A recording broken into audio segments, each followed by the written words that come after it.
The next day, Angelica and her mentor start training right away, but the task turns out to be much tougher than she expected. With 60-pound weights strapped to her body, she's told never to deactivate her body-strengthening ability. She demands an explanation for this extreme training, but Rick ignores her and starts running, pulling her along with a rope tied around both their waists. He explains that this forces her to run faster and with more strength while correcting her flawed movements. He points out that while she has acceleration, her stride is unstable. With her hair a mess, Angelica begs Rick to stop, and he jokes that it's the first time she's called him by his name. Too exhausted to comment, she pleads for a break, but Rick insists it's important to push beyond what she thinks are her limits, reassuring her that only 6 hours remain in today's training.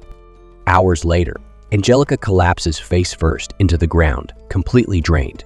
Rick comments that this is just how tough training for a second-class knight is, while Angelica thanks God she still has her legs. Rick recalls nearly passing out during his training with Reincarnated, mentioning he died 3 times on the first day. Hearing this, Angelica proudly declares that she survived her first day without dying, but Rick laughs, reminding her that it's only lunchtime. On the 5th day of training, she enjoys her lunch on a warm sofa, convinced she can't keep up this pace much longer. At least she's found a secluded spot where no one, not even Rick, can bother her.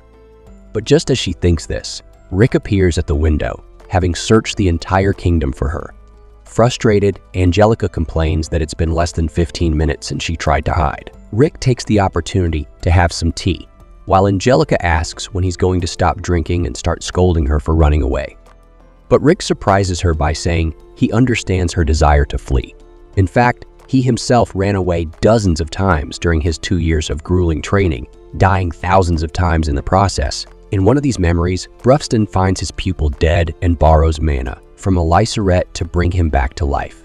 Confused after dying yet again, Rick learns that the vampire mage has granted Brufston the power to revive him up to 2,000 more times. So he has to keep going.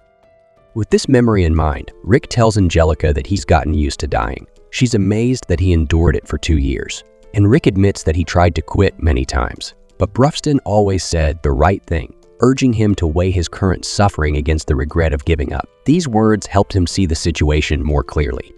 Angelica deduces that he chose to endure the suffering, which is true. Rick concludes that even if he had quit, his master would have watched him leave with a smile. For some reason, those words made everything easier to bear. Hearing this, Angelica confesses that she hates the customs of nobility, the pristine outfits, the manners, the heavy makeup, and the ridiculous dances. Despite learning all these things, she always despised every part of those etiquette rules. That's why she decided to contribute to the House of Diamuid as a fighter. Her dream is to become the first special class knight, so she believes her struggles are worth it. With her motivation renewed, her teacher reminds her that her fighting style is a modified version of the knight sword technique, making her more powerful with a sword in hand. Since the tournament rules require fighting without weapons, Rick suggests she learn a technique to turn her hand into a blade. For that, he brings in a special instructor, Reincarnated. After an intense night of training, it's time for the final match between the C-Block leaders, each with 7 wins and 1 loss. Angelica Diamuid faces Silver Helgen, with the winner advancing to the next round. In the arena, facing her opponent, Angelica trembles with fury like a caged beast. The duo of elders observing the duel comment on her disadvantage against Silver. However, as soon as the announcer signals the start of the fight, Diamuid delivers a powerful punch that sends her opponent flying against the wall with incredible force, ending the fight and shocking everyone present. From the stands, Reincarnated notices that the training paid off, though Rick thinks the girl might be a bit unhinged from everything she went through. At the Militia Tavern after her victory, Angelica reflects on how the townspeople's stares hurt her, making her wonder if she did something wrong in the tournament. Rick reassures her that winning is what matters, while Reincarnated warns that people might be afraid of her. Alice and Mizette arrive at the tavern, and the elf asks the dwarf what happened to the rumors about one of the 6 jewels being missing. Mizette replies that the rumors led to nothing, as there wasn't a shred of truth in them. Militia comes to serve the newcomers and has to dodge the instant flirtations of the dwarf until Brufston arrives, guided by his loyal squire, Gold. The cat girl blushes at the orc's arrival, which infuriates Mizette. With the table set for a true feast, The wise beast announces that all that's left now is to win the tournament and receive one of the 6 gems. Alice would love to participate in the event, but Rick quickly shuts down the mage's enthusiasm, fearing she might devastate the entire arena. The orc asks who the human at the table is. So Angelica explains that she was trained by Rick and Rionette. She admits that many times she felt like she was being tortured rather than taught. Even so, each member of the Orichalcum Fist assures her that her efforts will be rewarded. Thus, the official start of the King of Fists tournament finally arrives, and the pairs are announced after a random draw. In the first match, Herman Muller faces Jeth, a resurrected competitor entered by the event sponsor, the Dragonaut Company. In the second match, Angelica Diamond faces Doug Heap. In the third match, Rick Gladiator goes up against Selena Kine, and he's relieved he doesn't have to face his master. Speaking of which, the fifth match will be between Donnie Fisher and Brufston. In the audience, Gold asks Militia to stop making those love-struck faces. The fourth and final match pits Eddie Grace against the 3-time champion, Kerwin Urwolf. The Beastman's master is confident that Urwolf will keep his title no matter who he faces. With the first round pair set, Angelica tells Rick about the organization's plan to cheat. The Dragonaut Company manipulated the bracket, so Jeth wouldn't face Kerwin or Brufston until the final, ensuring the audience would be impressed by their competitor's strength from the start. As the final stages approach and the odds are at their highest, Snape plans to make a clever bet. If Jeth deliberately loses at this point, the boss will make a fortune. That's why Jeth was given the easiest path, including facing Angelica. If he makes it past the first round, her plan is to ruin the sponsor's scheme by defeating their competitor in the second match. Rick asks what Angelica would do if she doesn't face Jeth until the final, but she hasn't even thought about that. After the bracket is divided, Kerwin and his master meet Rick and Brufston. The Orichalcum Fist members confidently declare they will take the belt home, along with the gem thereafter. Unfazed, Urwolf's master recalls when his pupil was younger. Back then, his academy had only managed to get one competitor to 4th place in the tournament. He put his new fighter up against the reigning champion, and Kerwin took a beating.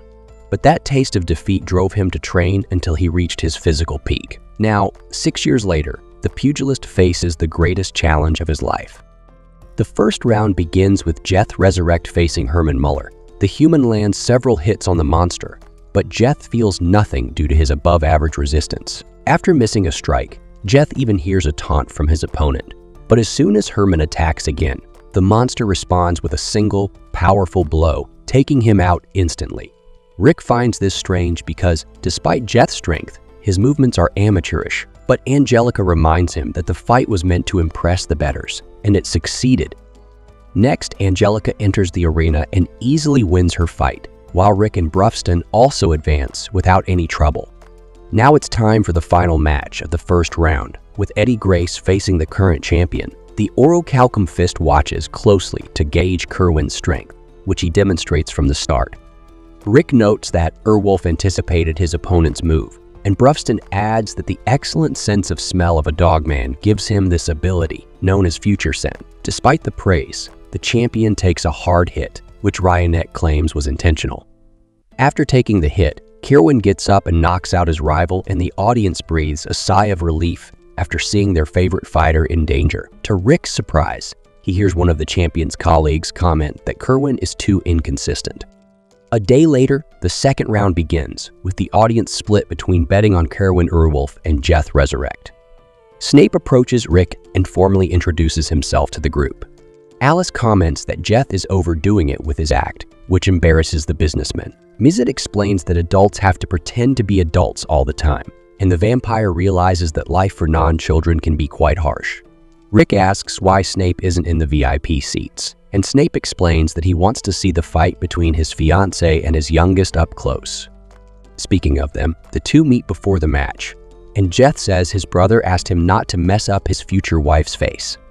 Angelica is eager to show the results of her training, while Jeth laughs, saying he's still stronger despite only spending his father's money on nonsense. Angelica argues that it's impossible for Jeth to have such a physique without training, but he dodges the question, saying some people call him a prodigy. Either way, he promises not to crush her, so she can still carry Snape's children later. Offended by this insult, Angelica vows to defeat him.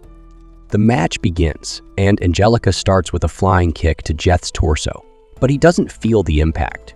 Unlike Herman, however, Angelica has the speed to avoid taking hits. As she suspected, her physical attacks don't work against Jeth, so she cancels her enhancement magic, leaving the audience speechless. She then uses magic flow reverse reflection, advances with instant step, and finishes with a new technique she learned called thread cut, where her hand mimics a sword and slices open Jeth's belly.